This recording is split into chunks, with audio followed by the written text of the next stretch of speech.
Remue ménage. Remue ménage.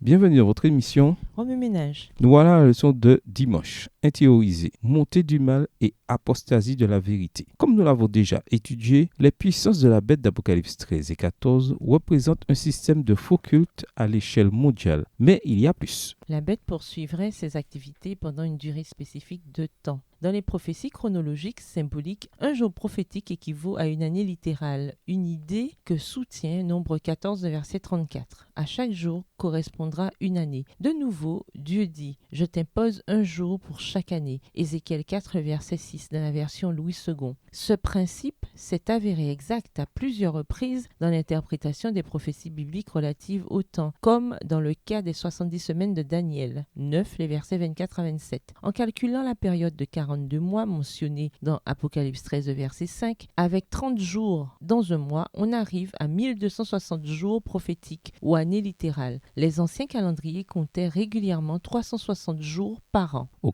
IVe siècle, l'empereur romain Constantin légalisa le christianisme dans tout l'Empire. Lorsqu'il déplaça sa capitale à Byzance en 330 après Jésus-Christ pour unir les parties est et ouest de son empire, il laissa un vide politique à Rome. Le pape combla alors ce vide, devenant non seulement un puissant chef religieux, mais aussi une force politique avec laquelle il fallait compter. En 538 après Jésus-Christ, l'empereur romain Justicien accorda officiellement à l'évêque romain le rôle de défenseur de la foi. De 538 à 1798, l'Église médiévale exerça une grande influence, y compris pendant la terrible persécution mentionnée dans l'introduction de cette leçon. En 1798, le général Berthier de Napoléon emmena le pape en captivité conformément à la prophétie exactement 1261 après l'arrivée au pouvoir du pape en 538. L'apôtre Paul a mis en garde la communauté chrétienne contre une apostasie de la vérité de la parole de Dieu. Il s'inquiétait des graines d'apostasie déjà présentes dans l'Église du Nouveau Testament qui allaient prospérer dans les siècles à venir avant le retour de Jésus. Une contrefaçon de l'Évangile s'introduirait dans l'Église, déformant ainsi la parole de Dieu. Qui donc est à l'origine de cette apostasie? Satan lui-même, ou l'homme du péché, désirant s'élever au-dessus de tout ce qu'on appelle Dieu et s'asseoir dans le temple de Dieu comme s'il était lui-même Dieu. 2 Thessaloniciens 2, les versets 3 et 4, version du second. Le grand séducteur agit par l'intermédiaire d'agences humaines pour accomplir ses desseins. Les caractéristiques d'identification de Daniel et l'Apocalypse révèlent que la petite corne de Daniel 7, la bête sortant de la mer d'Apocalypse 13 et l'homme du péché de 2 Thessaloniciens 2 représentent la même entité. Il est extrêmement important de se rappeler que ces prophéties bibliques décrivent un système religieux qui a déformé la parole de Dieu, qui a substitué des traditions humaines à l'Évangile et qui s'est éloigné de la vérité biblique. Ces prophéties sont données par un Dieu d'un amour incroyable afin de préparer un peuple pour le retour de Jésus et de réprimander les organisations religieuses apostates qui se sont éloignées de la parole de Dieu. Cependant, il est important de noter que si Dieu réprimande les systèmes religieux corrompus, en revanche, il ne réprimande pas forcément les personnes qui en sont membres. Voir Apocalypse 18, le verset 4. Le message des 3 anges expose un système qui a trompé des millions de gens que Jésus aime profondément. Il nous faut donc les traiter conformément à cet amour. Remue ménage, revenez à votre texte écrit et étudiez le passage. Encerclez les mots ou expressions ou idées répétées. Soulignez les mots ou expressions qui sont importants et qui signifient quelque chose pour vous. Reliez par une flèche les mots ou expressions aux autres mots ou expressions associés au connexe. Quels éclairages particuliers vos notes semblent-elles indiquer dans l'ensemble? Mémorisez votre verset préféré tiré d'Apocalypse 14, versets 9 à 11. Écrivez-le plusieurs fois pour vous le rappeler plus facilement. Prenez un moment pour réfléchir à l'étonnante prophétie biblique et à la façon dont elle nous révèle la connaissance que Dieu a des événements futurs. Qu'est-ce que cela devrait nous apprendre sur la raison pour laquelle nous pouvons faire confiance aux promesses du Seigneur, même à celles qui ne s'accomplissent pas encore sous nos yeux? Comment appliquer le principe évoqué dans Matthieu 7, verset 12 pour traiter du thème des puissances de la bête dans Apocalypse 13 et 14. Au revoir. Et à demain si Dieu veut.